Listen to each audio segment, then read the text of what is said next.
Madame Pérez, donc vous êtes députée socialiste européenne, vous avez une expérience solide au Parlement européen, vous siégez depuis plusieurs mandats. Vous avez entre 2004 et 2009 présidé la Commission des affaires économiques et monétaires du Parlement européen, vous y êtes toujours. Puis entre 2009 et 2004, vous avez présidé la Commission de l'emploi et des affaires sociales. Donc merci d'être présente et nous sommes heureux d'avoir votre réflexion sur le thème du travail. Monsieur Bécher, vous êtes député La République En Marche de la première circonscription des Yvelines. Vous avez une longue expérience en tant que DRH dans de nombreuses grosses entreprises. Et depuis 2017, vous êtes membre permanent de la Commission de la Défense nationale et des Forces armées de l'Assemblée nationale. Vous êtes spécialiste de la transformation des entreprises et vous avez aussi étudié la psychologie du travail. Voilà, donc merci de votre présence. On va organiser la conférence en 4 grands thèmes. Le premier, comment vivre financièrement de son travail. Puis on répondra à la question de la frontière entre l'emploi et le chômage, qui est tenue. Ensuite, en troisième temps, on se posera la question des conditions du bien-être au travail. Et enfin, quels changements pour bien vivre de son travail.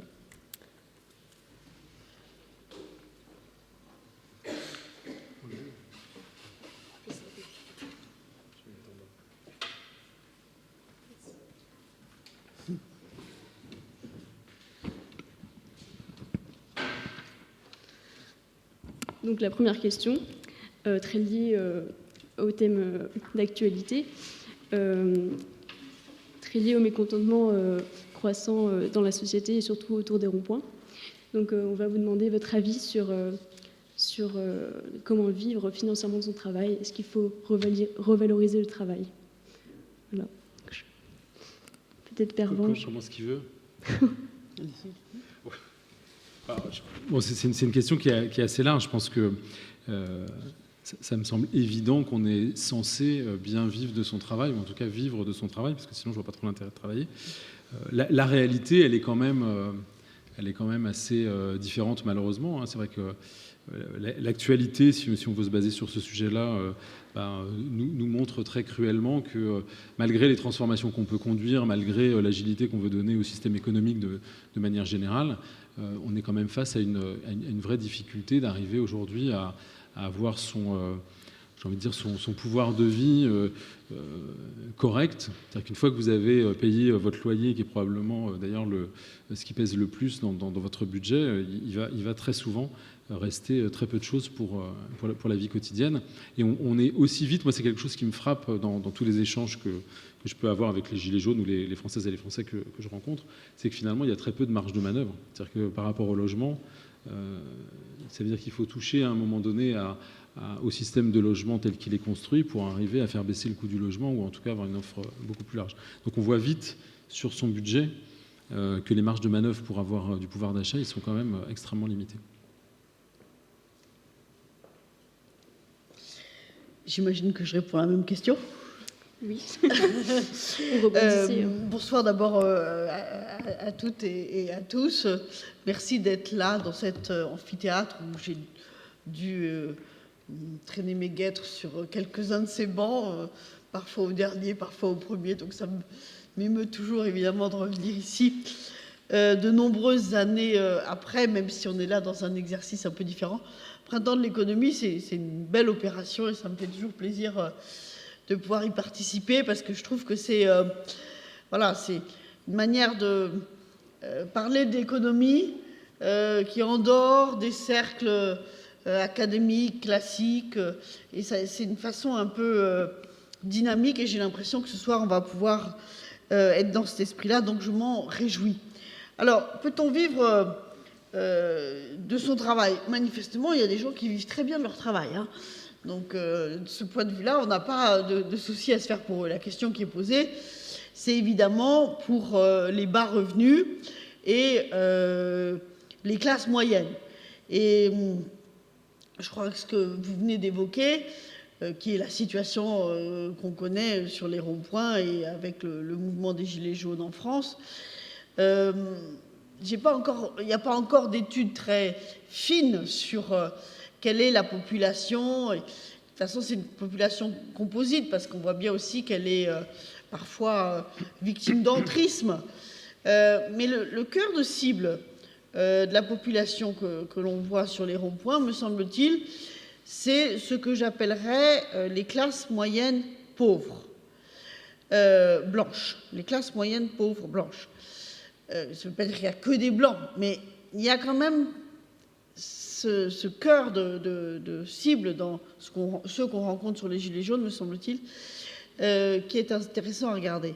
Et moi, je me souviens très bien d'un moment où Lionel Jospin, lorsqu'il était encore en responsabilité, et où il lançait sa deuxième campagne pour les élections présidentielles, nous avait dit ce que les socialistes doivent traiter comme question, c'est la question des classes moyennes.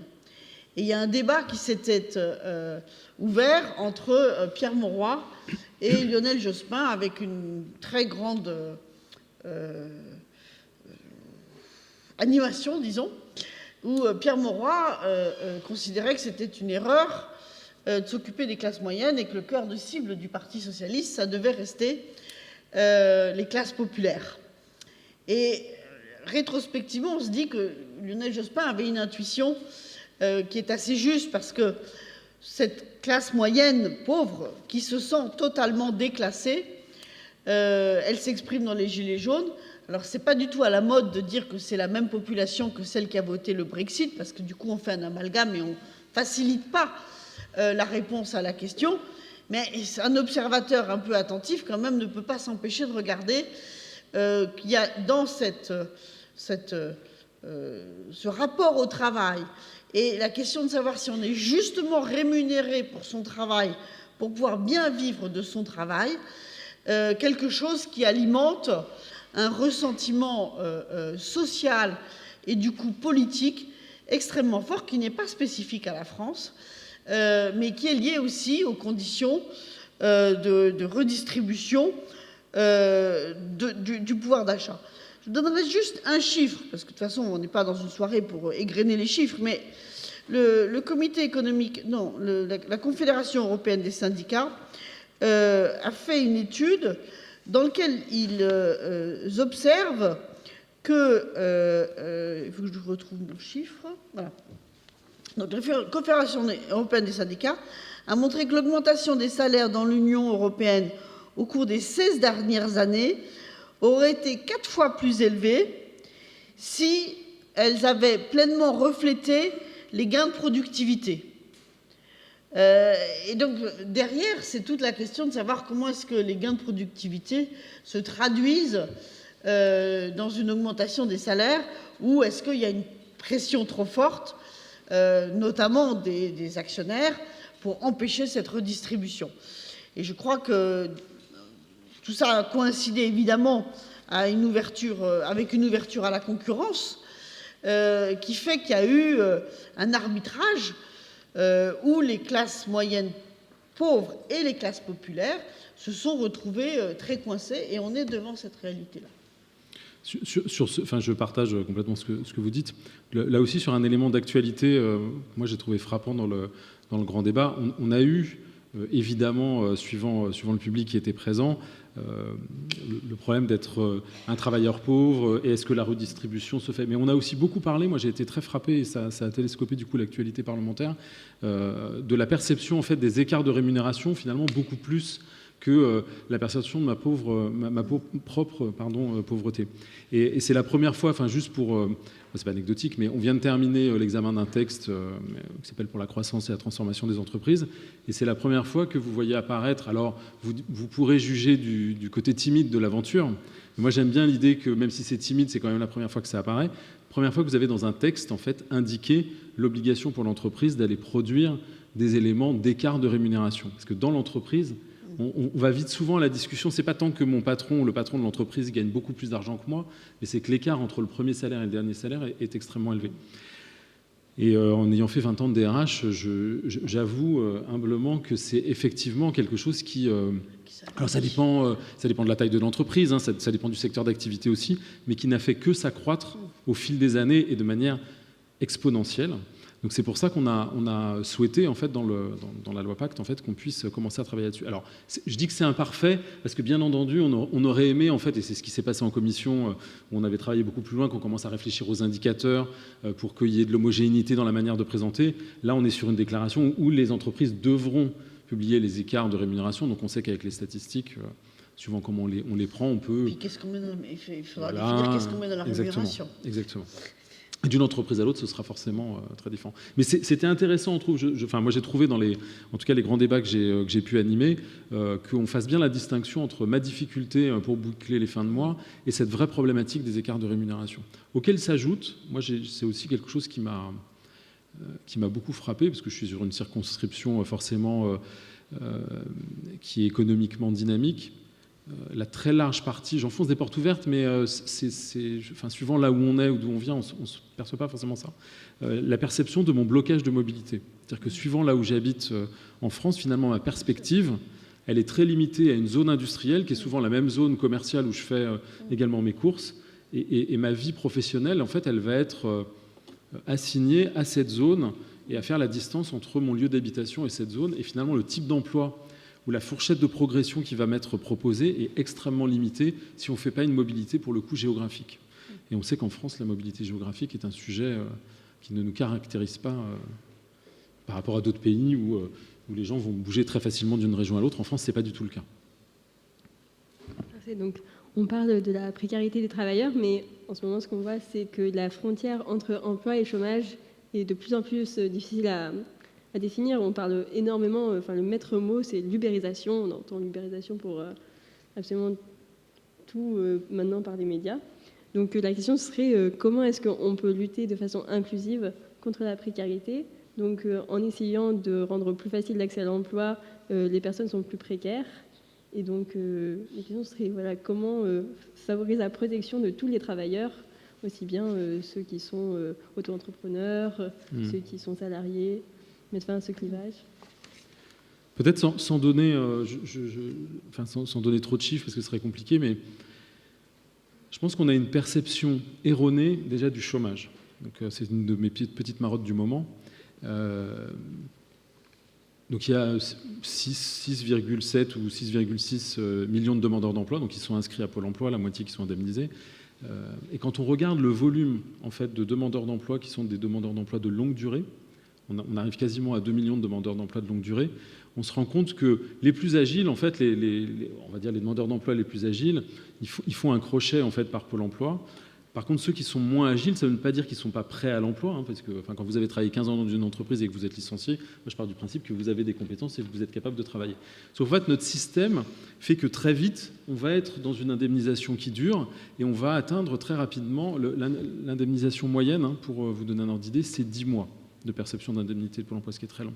Et quand vous parlez avec les entreprises, elles vous disent, en fait, moi, à partir de 4, 5, 6 mois, je considère que le demandeur d'emploi est démonétisé. Ce qui est vraiment dramatique. C'est-à-dire que non seulement c'est un non-sens économique, mais un non-sens humain absolu. Donc une entreprise qui aujourd'hui vous dit, la majorité des entreprises, des PME vous dit j'ai besoin de recruter, je cherche des compétences, elles vous disent également, oui, mais le demandeur d'emploi que vous me proposez, si ça fait 6 mois qu'il n'a pas travaillé, c'est probablement qu'il y a un problème. Alors la réalité, c'est que les durées d'indemnisation et les durées de présence au chômage sont très très longues en France et qu'il faut qu'on arrive, et ça c'est quelque chose qu'on a totalement loupé depuis des années, comment on arrive à créer ce pont correct entre le demandeur d'emploi, moi que je qualifie de pas agile, c'est-à-dire j'ai travaillé 15 ans à un endroit, je me retrouve demandeur d'emploi, je n'ai pas forcément vu la transformation de mon métier, puisque là aussi vous savez que la formation est là pour faire le travail d'employabilité des salariés au quotidien. Là, c'est le DRH qui parle aussi pendant 20 ans, je vous le donne en mille, c'est turboflûte. L'entreprise, en fait, elle forme très majoritairement, et à de rares exceptions d'entreprises extraordinaires, elle forme pour le besoin spécifique du business, du client, de la transformation elle-même. Et donc, quand il y a un soubresaut économique, malheureusement, on redonne à l'État la problématique de l'employabilité, et qui est bien handicapé pour faire ce genre de choses. Donc il faut qu'on arrive, et on travaille avec Muriel Pénicaud en ce moment sur ce sujet, pour trouver un moyen pour que les entreprises s'engagent. Moi, j'aime bien la notion d'inclusion économique. C'est-à-dire que si vous n'engagez pas les entreprises sur ce type de sujet, traiter toujours sous l'angle du demandeur n'est pas la solution pour qu'il intègre l'entreprise. Donc il faut arriver à un moment donné à faire ce travail avec l'entreprise pour expliquer que non, 6 mois à Pôle emploi, en fait, c'est quelque chose de très très courant dans les statistiques et dans la réalité. Vous avez parlé de l'ubérisation, mais quand on parle d'ubérisation, en fait, on parle de plein de choses différentes, hein. On peut parler de l'ubérisation en parlant de la multiplication des emplois sur des plateformes numériques. On peut parler des faux indépendants. On peut parler de la précarisation. Donc, derrière l'ubérisation, je vois au moins ces 3 définitions différentes qui n'ont rien à voir, hein. Mais ce que ça signifie, c'est que dans le langage courant, me semble-t-il, quand on parle d'ubérisation, on renvoie à une idée que l'arrivée d'une économie numérique a permis de modifier la relation du salarié à l'entreprise. Et qu'au fond, le modèle qu'on a connu pendant les 30 Glorieuses et qui a suivi ensuite, qui était un salarié dans un rapport avec un dialogue social plus ou moins réussi dans l'entreprise, mais formaté avec des codes, avec une structure de dialogue, avec des négociations salariales de branche, que tout ce modèle-là, en fait, est en train a plus ou moins volé en éclats, même si il ne faut pas négliger ce qui reste quand même une partie importante du travail en France, qui est un travail classique de salariés dans des entreprises, avec des conventions collectives, avec des syndicats, etc. Il ne faut pas faire attention à ne pas penser qu'on est passé entièrement dans l'ubérisation. Mais ce qu'on met dans l'ubérisation, je pense qu'il faut aussi, c'est les 2 premières distinctions que j'ai faites, bien distinguer ceux qui travaillent sur des plateformes et ceux qui travaillent de manière totalement déconnectée, c'est les fameux chauffeurs de taxi ou les livreurs de pizza ou tous ces nouveaux métiers qui se développent jour après jour dans des applis dont vous êtes les premiers consommateurs et qui conduisent à une ubérisation du travail derrière, parce qu'on met dans le terme d'ubérisation du travail derrière. Et derrière ça, je crois qu'il y a une modification complète du cadre de la négociation syndicale, de la négociation salariale, du dialogue entre partenaires sociaux, et qu'on est obligé de réinventer un peu ce cadre. Ça va prendre très longtemps, parce que ce n'est pas parce qu'on a identifié un problème qu'il y a une solution rapide, et il suffit... Pardon, monsieur le député, hein, mais il ne suffit pas de faire une loi pour qu'on y arrive en 2 minutes. Ça prendra du temps. Mais fondamentalement, je crois que quand on est dans un moment de débat comme celui-ci ce soir, il faut avoir en perspective que la nature du contrat de travail, fondamentalement, est en train de changer. Et qu'il faut repenser ce qui assurait la protection des salariés dans... Je n'ose pas encore dire l'ancien système, parce que ce n'est pas tout à fait l'ancien système, mais que la protection du salarié ou du travailleur dans le nouveau système ne peut pas être garantie totalement par l'ancien système.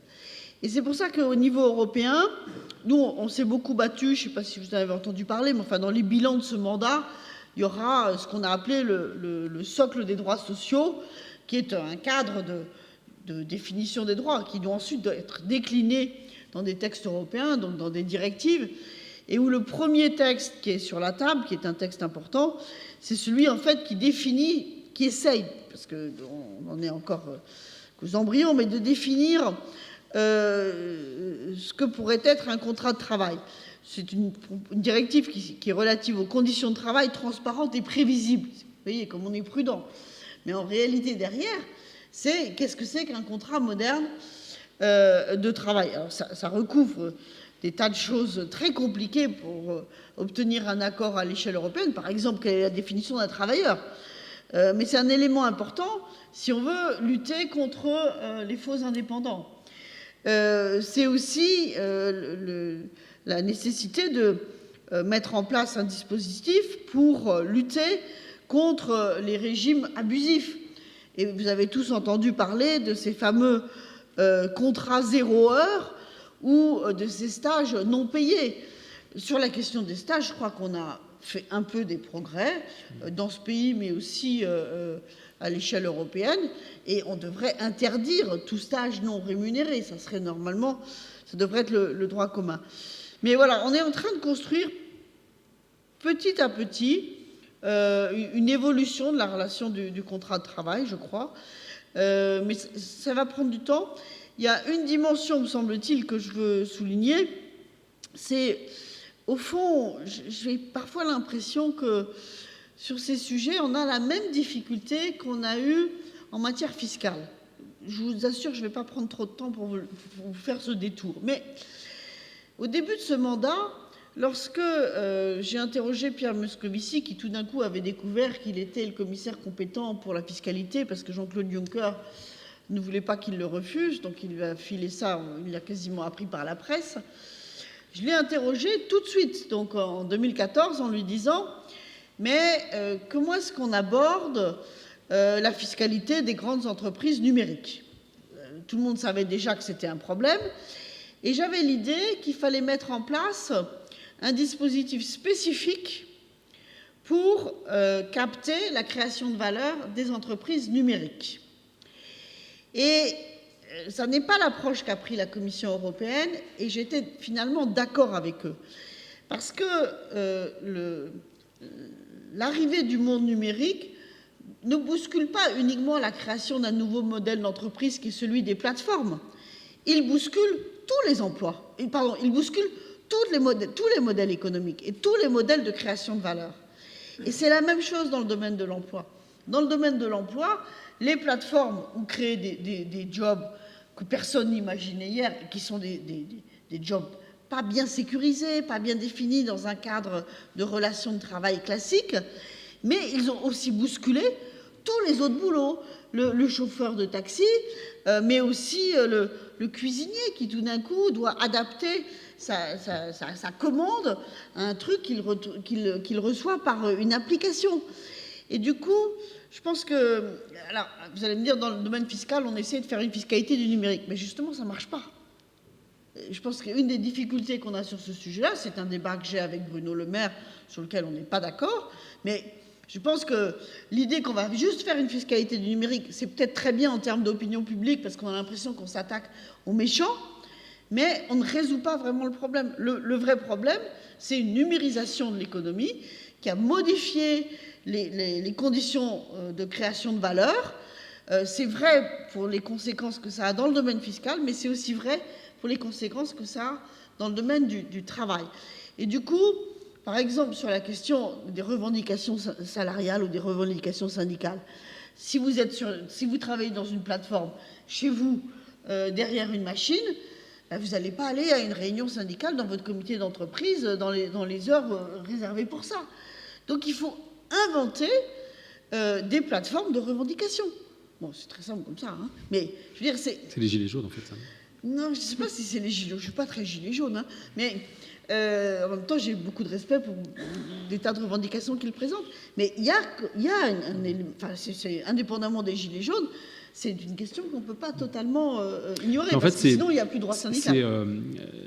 C'est très intéressant comme point, et c'est finalement pas si nouveau que ça. Alors il y a deux sujets. Juste je fais un détour sur l'ubérisation, parce qu'il y a des chiffres très intéressants de la Caisse nationale d'assurance maladie, en fait, qui sont publiés, hein, et qui montrent en fait que le coût pour la société, en fait, de tous ces jobs, alors c'est particulièrement les livreurs, hein, qu'ils ont fait à vélo. En fait, le taux d'accident du travail est tellement élevé, en fait, que le coût pour la société est beaucoup plus important. Donc quand on réfléchit au socle social qu'il faut mettre en place avec cette transformation du travail, il faut toujours intégrer le coût pour la société. Ce qui renvoie à la difficulté qu'on a tous individuellement à accepter qu'il y a un coût pour la société et que donc on va le porter collectivement. Mais ça, c'est inhérent à beaucoup des sujets. Quand on regarde les métiers de service aujourd'hui, ce que vous décrivez existe déjà. Moi, dans ma vie de DRH, j'ai été DRH à moitié dans l'industrie et à moitié dans les services. Quand vous déléguez une personne chez un client, le problème qu'on a très rapidement, c'est que cette personne est chez le client et donc voit la vie sociale de son client et ne voit plus du tout en fait son employeur réel, qui est celui qui lui fournit sa fiche de paie et qui lui a fait son contrat de travail, et dont les représentants d'ailleurs du personnel font partie de cette entreprise qui lui fait son contrat de travail. Et ce que vous venez de décrire, en fait, et le débat moi, que j'ai eu pendant 10 ans avec mes partenaires sociaux, c'est qu'il faut trouver un moyen, souvent électronique, parce que quand on dit dans le Code du travail, mais si, il y a le panneau d'affichage où on a mis le tract qui est affiché. Ben oui, mais moi, je ne travaille pas dans l'entreprise, je travaille chez un client de l'entreprise. Donc, c'est comme ça qu'on a développé les panneaux syndicaux électroniques, etc.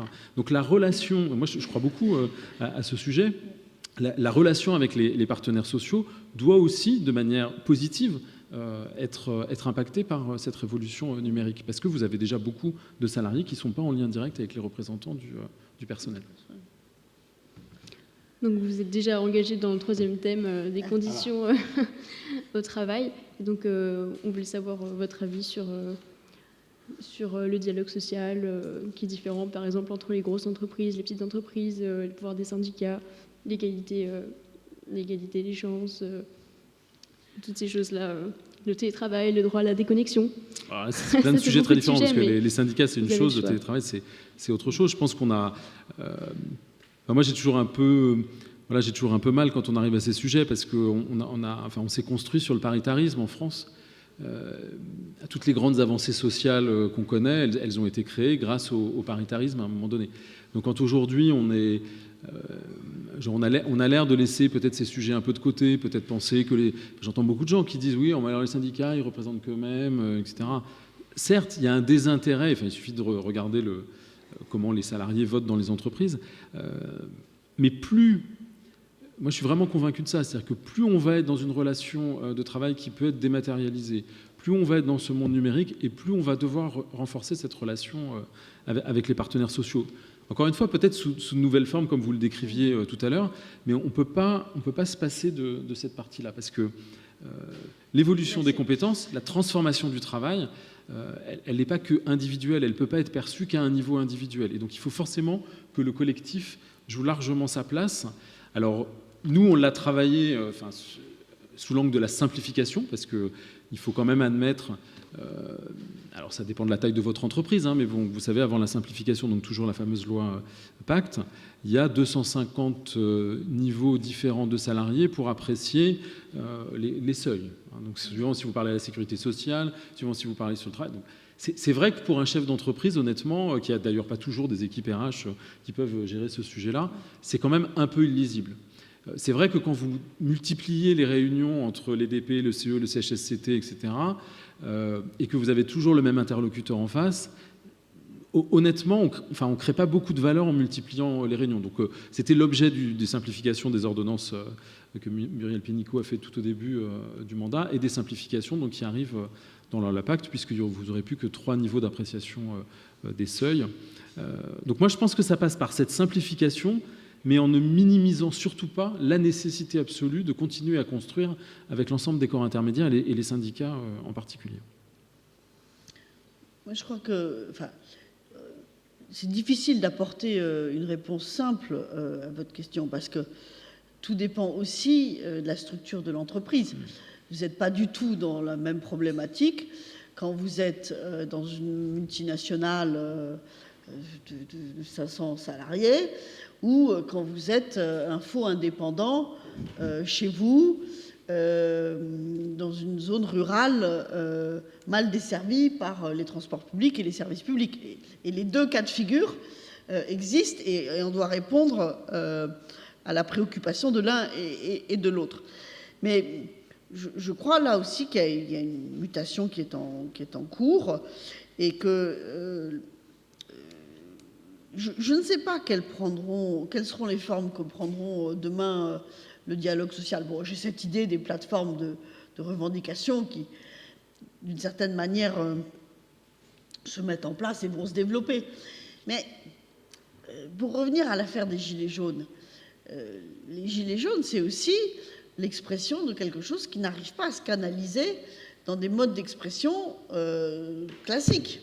Je ne dis pas qu'ils ont la bonne réponse du tout, mais je dis qu'on voit cette accumulation de destins individuels qui ne se sentent pas représentés ou dont l'intermédiation ne fonctionne pas. Et ça, dans les nouvelles formes du travail telles qu'elles se développent, c'est quelque chose qui est un vrai point d'interrogation. Et si ce printemps de l'économie pouvait apporter des éléments de réponse à ces interrogations, je pense que les élus seraient très contents de les prendre en charge, parce que il y a de la matière à créer. Après, dans les sujets qu'il faut quand même aborder sur les questions de conditions de bien-être au travail, on voit qu'on a déjà un peu progressé sur certains volets, et notamment, par exemple, sur l'affaire du droit à la déconnexion. Parce que c'est quelque chose qui est arrivé comme un engrenage, sans que personne, au début, on se rend à peine compte que quand vous êtes un travailleur, un faux travailleur indépendant chez vous, ben vous pouvez être dérangé n'importe quand. Vous devez pouvoir travailler n'importe quand. Et que c'est pas bon. Il faut pouvoir décrocher. Et ça, c'est des prises de conscience. Enfin, vous allez me dire, ça fait partie du bon sens de s'arrêter le dimanche. Peut-être pas pour aller à la messe, ou peut-être s'arrêter le mardi. Mais quand vous êtes derrière du télétravail ou quand vous êtes posté derrière une plateforme, c'est pas obligatoire. Et vous avez une pression patronale qui peut s'exercer et qui vous met en situation de fragilité, parce que de toute façon, vous êtes dans un contrat précaire, vous êtes interchangeable sur la plateforme. Et du coup, il y a cette dépendance qui se met en place, qui est un vrai sujet, et qui, pour ceux qui s'occupent de santé et de sécurité au travail, pose évidemment des nouveaux défis. Mais de la même manière qu'il y a 10 ans, on a commencé à s'intéresser aux maladies musculo-squelettiques des types qui étaient derrière leur ordinateur. Donc c'est un combat toujours renouvelé. Mais là, il me semble qu'il y a des points sur lesquels il faut... On peut s'arrêter 2 secondes sur le télétravail, parce que je trouve que c'est un exemple qui montre à quel point on est ambigu peut-être sur ces sujets. Moi, j'ai souvenir... donc des premières expérimentations du télétravail en 2005 qui s'étaient faites. En fait, l'entreprise où j'étais DRH en fait avait une solution technique qu'elle vendait, donc elle avait un intérêt en fait à tester le télétravail dans son entreprise. 2005, c'est il y a très longtemps. Hein. Très si longtemps. vous regardez les historiques qui ont conduit après, et c'est ces expérimentations-là d'ailleurs qui ont conduit à la réflexion avec les partenaires sociaux que j'avais à l'époque à construire des lois. En fait, on avait une situation qui était assez extraordinaire, c'est que c'était pas tant l'entreprise qui poussait le sujet, elle le poussait pour des raisons business à un moment donné. Mais les salariés étaient extrêmement demandeurs pour leur qualité, leur organisation, parce qu'en région parisienne, c'est beaucoup en région parisienne ces sujets, ou les grandes agglomérations, on voyait qu'il y avait un besoin. Et il y avait aussi un côté technologique d'intérêt, c'est-à-dire que si vous passiez en télétravail, vous pouviez avoir un BlackBerry et un PC portable. Donc là, ça a l'air d'être complètement... voilà, un PC portable, tout le monde a un PC portable, mais si vous mettez en 2005, en fait, c'était les salariés de l'entreprise qui poussaient pour rentrer dans les expérimentations et avoir un niveau d'équipement technologique, qui nous a conduit, sans s'en rendre compte probablement à l'époque, au fait qu'on allait devenir dépendant, avec son BlackBerry à l'époque, même si ça n'existe plus beaucoup, mais qu'on allait devenir dépendant. Et c'est pas... moi, j'aime bien raconter ça parce que c'est pas enfin, en tout cas dans l'expérience que j'ai eue, c'est pas l'entreprise qui a poussé... Souvent, on dit « Ah oui, mais ça, voilà, c'est un fil à la patte, comme ça, l'employeur, il vous tient, etc. » Non, dans ces premières expérimentations de 2005, l'employeur, il n'était pas du tout favorable parce que ça lui coûtait une blinde. Un PC portable ou un BlackBerry, à l'époque, c'était vraiment quelque chose d'extrêmement cher, qui avait un coût extrêmement élevé pour le salarié. Donc c'est bien de se rendre compte que finalement, on est aussi, nous, très acteurs de ces sujets, parce qu'on a poussé, on a eu envie, et que le contre-coup, c'est peut-être qu'on a eu ce fameux fil à la patte.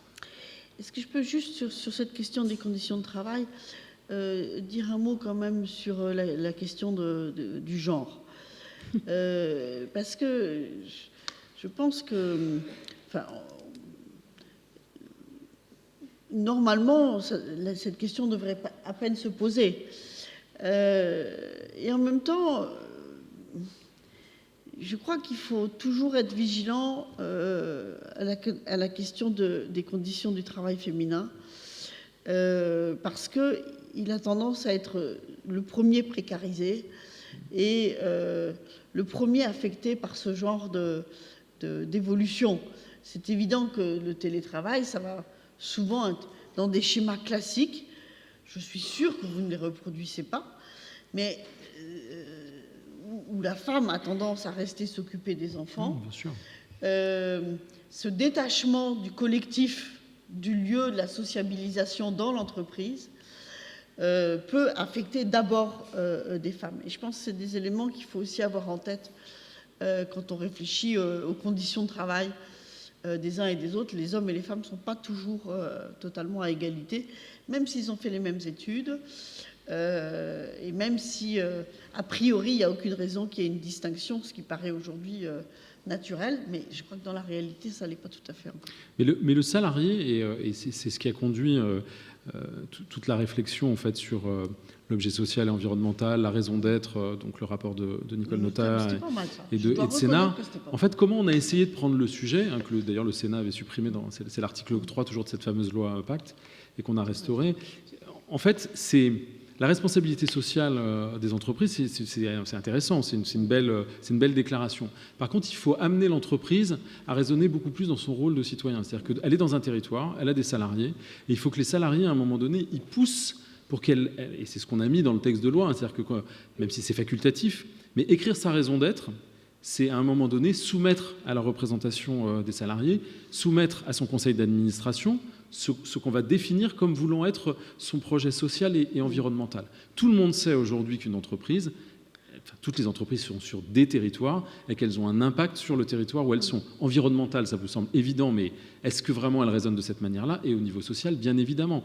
Si vous recrutez des gens en proximité, vous pouvez avoir de la stabilité beaucoup plus importante dans votre entreprise, donc forcément, économiquement, vous gagnez de l'argent. Ça ne veut pas dire qu'il faut assigner tout le monde à rester à côté de son entreprise, mais dans la réflexion qu'on a aussi sur la transition écologique, on voit bien que si on... Moi, je suis sur un territoire, je vais vous dire, il y a 1,4 emplois par habitant, 50 ans en Yvelines. Donc il y a beaucoup plus d'emplois que d'habitants.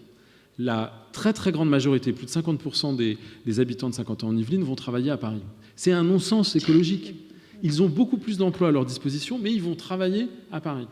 Donc il faut aussi qu'on arrive, et ça, moi je crois beaucoup, pourquoi on a poussé à modifier le Code civil dans la loi Pacte, donc vous avez la modification du Code civil qui introduit ce fameux objet social et environnemental pour qu'on dise, une entreprise, ok, c'est du business et de la rémunération d'actionnaires, il faut bien que l'économie tourne, mais c'est aussi une responsabilité sociale et environnementale. Et c'est en posant les questions sous cet axe-là que peut-être le recrutement sera impacté. Vous faites de la marque employeur aujourd'hui, franchement, la marque employeur, c'est super bullshit. Tout le monde est divers, tout le monde est formidable. On ne va pas aller vous raconter autre chose. Mais si vous poussez plus loin et que vous regardez quel est mon impact sur le territoire où je travaille, comment je recrute, quelles compétences, à quel endroit et pour quels bénéfices pour l'entreprise, je pense qu'on peut vraiment avancer. Et il faut, vous, jeune génération, qui allez devenir des salariés très vite, je pense qu'il faut que vous soyez très attentifs au moment des recrutements sur ce type de sujet et pas hésiter à poser la question. Est-ce qu'ils envisagent de rédiger une raison d'être? Est-ce qu'ils ont réfléchi à l'objet social et environnemental au-delà de la RSE qui est une première étape? Ça a permis probablement d'avoir ces réflexions, toutes les entreprises qui ont travaillé sur la RSE, mais il faut passer à une nouvelle étape plus productive, en tout cas sur ces sujets. C'est le contraire de ce que Claude Barthelone appelait l'effet splash.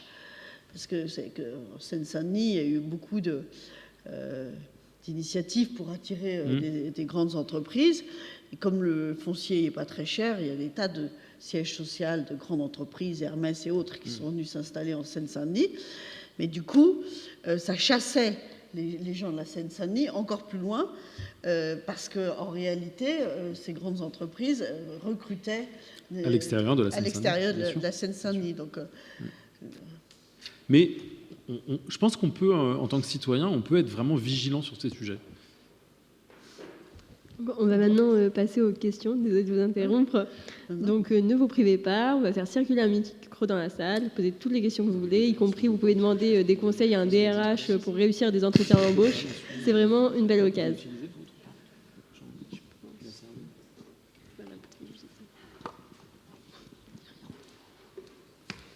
Bonsoir. Alors, j'ai entendu dire justement sur un point que je voulais aborder, où il a été dit que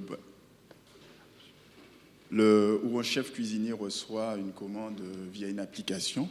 Moi, ce que je voulais faire surtout observer, c'est que si on reçoit une commande d'une commande, c'est surtout parce qu'il y a un besoin derrière. Donc, c'est un besoin qui a été exprimé par un client. Donc, ce qu'on peut observer, en fait, je dirais, on peut situer notre époque actuelle avec Internet et l'ancienne époque, on va dire, sans Internet.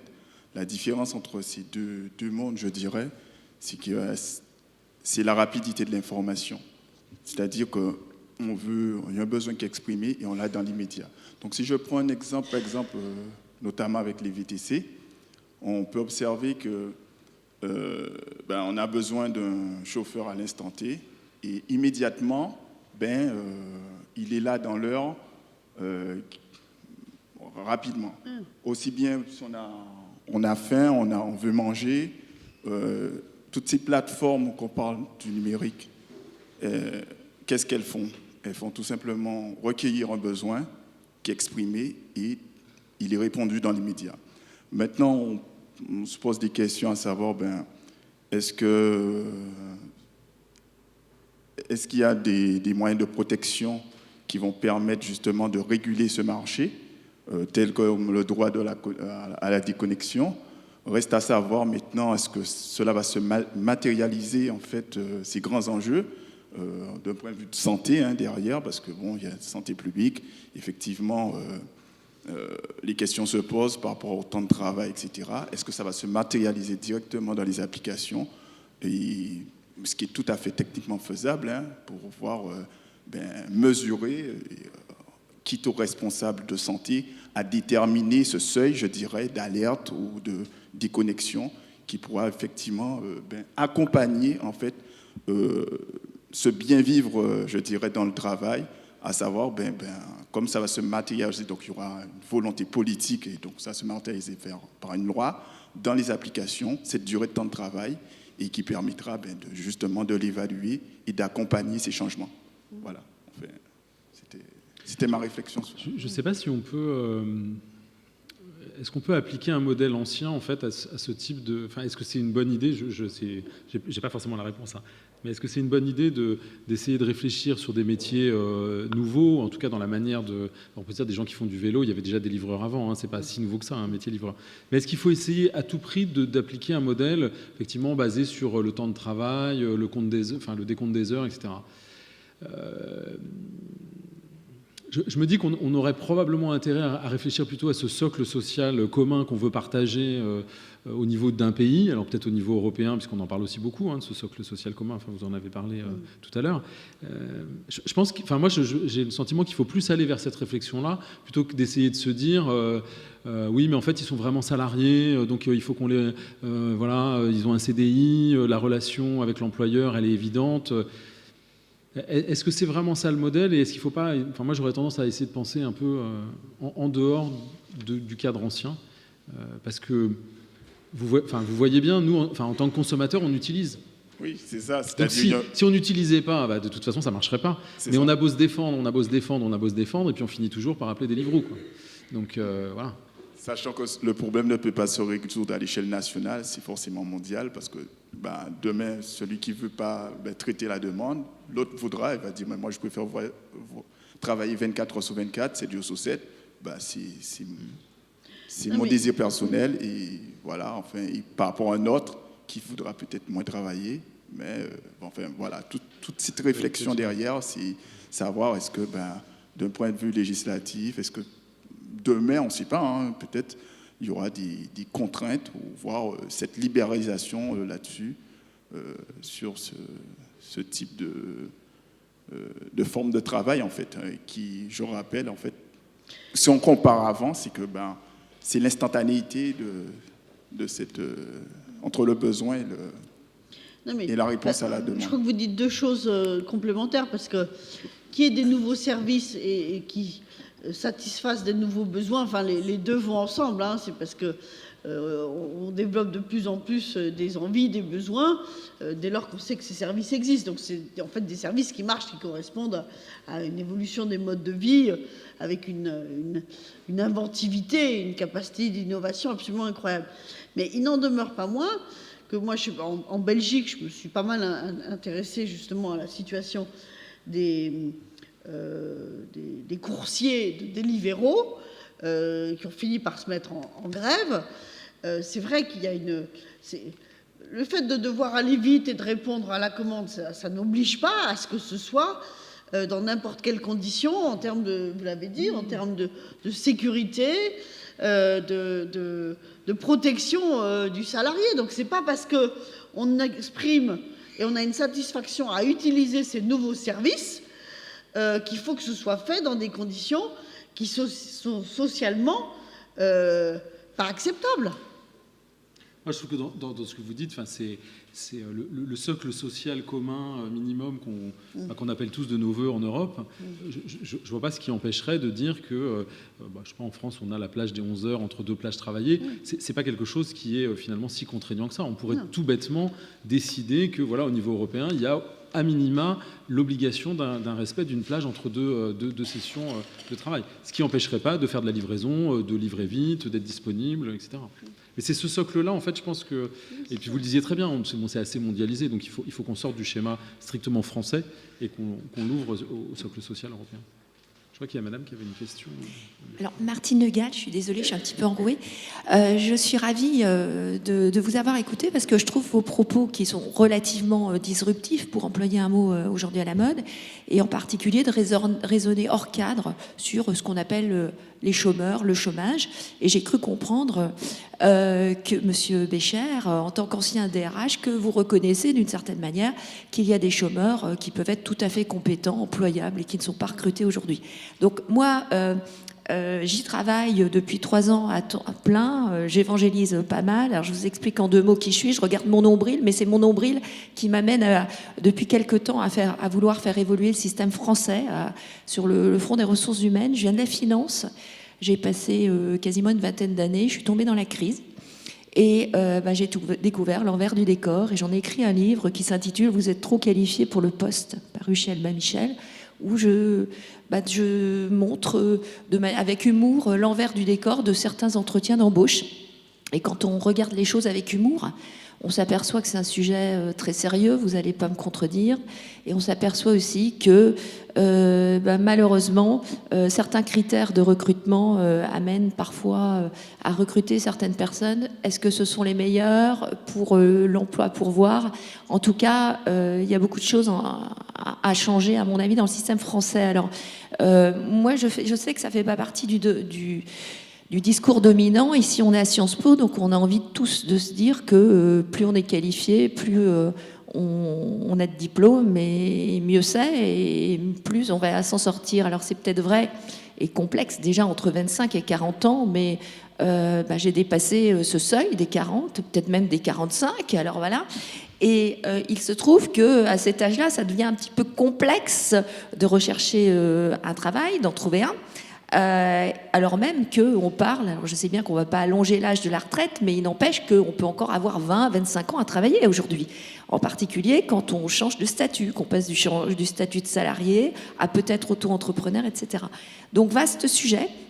Je pense que on a fait collectivement des erreurs de diagnostic, ou qu'on ne veut pas le dire, ou c'est complexe de le dire parce qu'on généralise, et qu'en effet il y a des tas de gens qui sont dans des angles morts.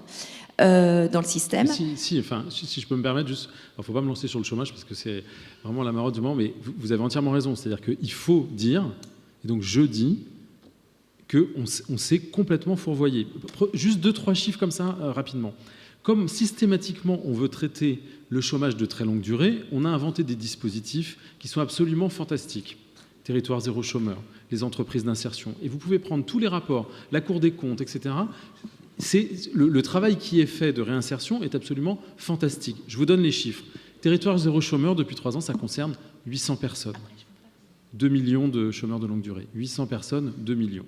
Les entreprises d'insertion, c'est 134 000 personnes qui ont le bénéfice de ces dispositifs d'accompagnement sur une année. 134 000 personnes, 2 millions de chômeurs de longue durée. Donc vous voyez bien que si on continue à prendre ces dispositifs sous l'angle de la personne et de l'accompagnement social, on ne résout pas le sujet de ce qu'il faut faire, c'est l'inclusion économique, c'est-à-dire tout mettre en œuvre. Et là, il faut aussi que notre administration, l'administration, nos grands services publics, ils créent de l'efficacité, ils produisent de l'efficacité à un moment donné. Il ne faut pas arriver dans ce dispositif, il ne faut jamais arriver dans les dispositifs. Et c'est là où je dis, à un moment donné, qu'il faut qu'on travaille avec les entreprises, ce qu'on a très peu fait. C'est-à-dire On donne de l'agilité aux entreprises à un moment donné, on leur redonne la main sur un certain nombre de sujets, mais la contrepartie, ce sera toujours cet engagement citoyen qu'il va falloir clairement construire avec elles, parce que moi je ne travaille pas contre les entreprises, parce que ça ne marche pas non plus, les punir, moi je ne crois pas du tout à ce système-là. Mais si vous avez besoin de recruter, je vous assure qu'on peut faire une intermédiation très intéressante, et pas uniquement avec Pôle emploi. Il y a plein d'acteurs qui font de l'intermédiation et qui sont capables en fait, d'accompagner à la fois le demandeur, encore une fois, agile, prêt à l'emploi, et l'entreprise. Parce que vous devez accompagner l'intégration dans l'entreprise. Quand l'entreprise vous a dit, vous savez, 5 mois de chômage, ça se démonétise, donc moi j'y vais à reculons. Donc il faut qu'il y ait quelqu'un qui fasse cet accompagnement à un moment donné. On est dans cette réflexion aujourd'hui. Je reviendrai vous présenter le projet si vous voulez un jour, mais...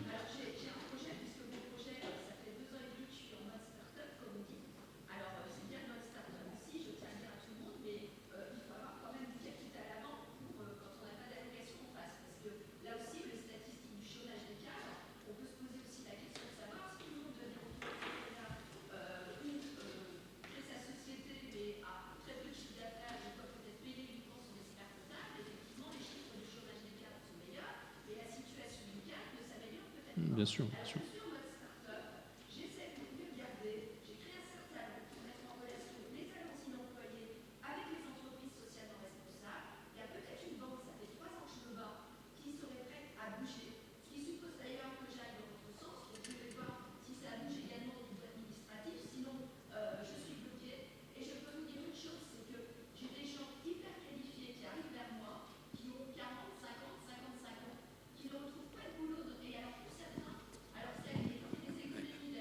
Excusez-moi. On va faire un débat passionné sur. Mais il y avait aussi en contact, c'est simple. Mon mail il est public, donc n'hésitez pas à me contacter. On pourra reparler de ça tous les deux. Voilà. Il nous reste à peu près, on va dire, 10 minutes. Voilà. Et si on peut poser des questions. Alors moi bonsoir. Moi j'ai juste envie de revenir au titre peut-on vivre de son travail. Et donc quelle vie, quel travail. Ça, c'est mes 2 premières questions. Et la troisième, donc je fais très bref, c'est quelle est la qualité des emplois que nous créons?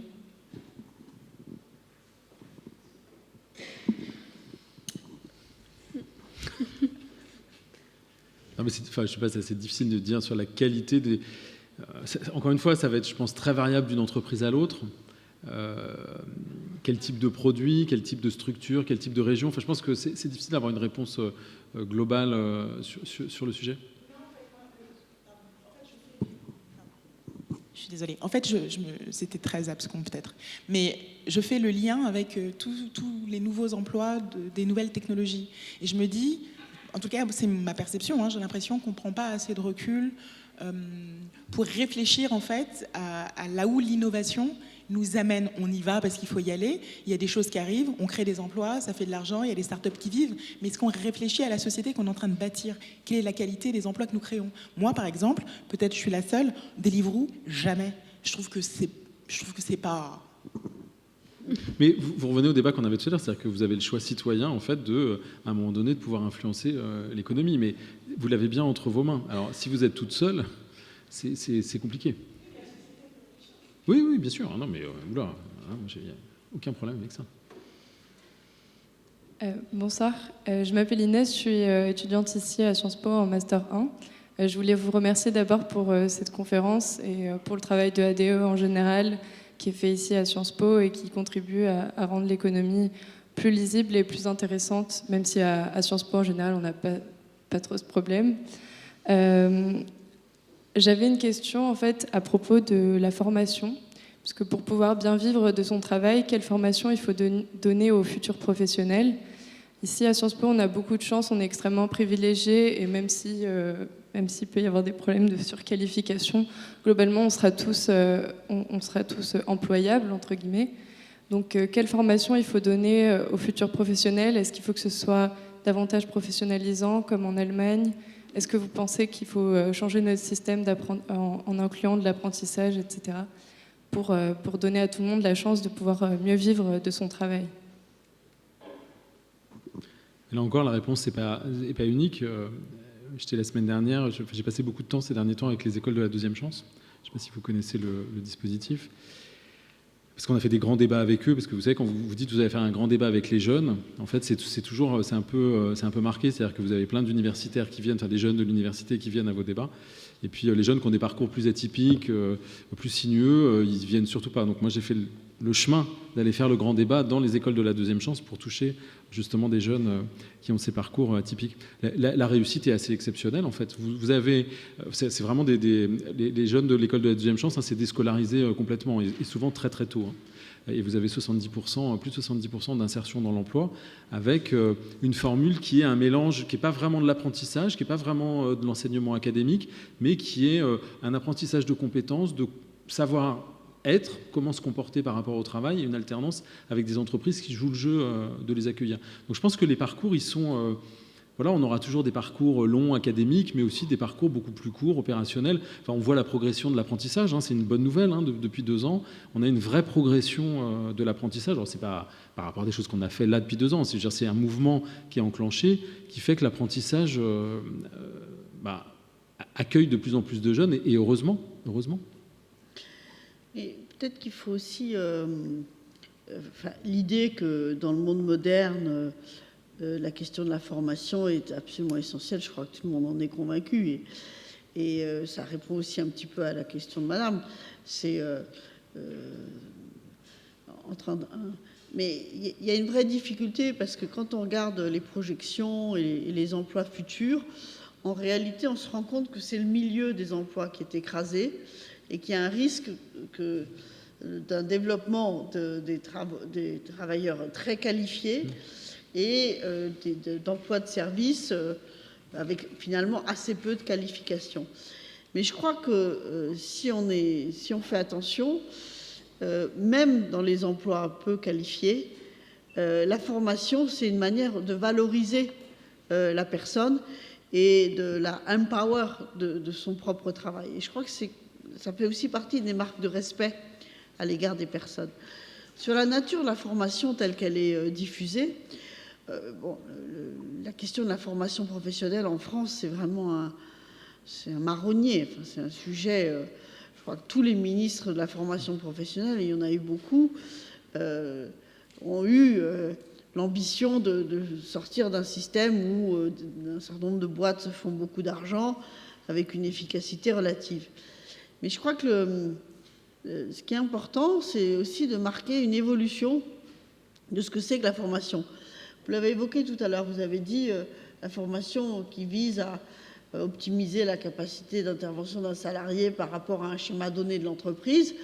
C'est peut-être utile momentanément, mais ça n'arme pas le salarié. Et la question de savoir qu'est-ce qu'on fait, est-ce qu'on adapte le salarié à son poste de travail ou est-ce qu'on équipe le salarié pour qu'il puisse être dans une transition alors j'aime pas le mot flexibilité parce que ça va pas du tout. Ou c'est trop connoté pour que je puisse l'utiliser, mais pour qu'il puisse être armé pour affronter différentes formes de travail, c'est une conception qui est assez différente et qui, je crois, prend de l'importance parce qu'on est quand même dans des parcours professionnels qui sont plus le schéma où vous rentriez à Michelin en stagiaire et vous faisiez 5 ans à tel poste et puis 5 ans à tel autre et vous finissiez 50 ans ou 30 ans après en ayant fait tous les postes de l'entreprise ou la moitié d'entre eux. Donc cette question d'armer le salarié plutôt que de l'adapter à son poste de travail, c'est une évolution de la conception de la formation qui est tout à fait essentielle. Je vous remercie beaucoup. Voilà, on doit aussi rendre la salle, je crois. Donc 20h20, voilà, on doit Merci à 30. Voilà. Merci. Merci beaucoup pour la qualité de ce débat. Bravo à vous d'avoir d'être resté jusqu'à 20h20 justement. Et donc à l'an prochain pour le printemps de l'économie sur un nouveau thème qu'on ne connaît pas encore. On verra bien. Merci à vous.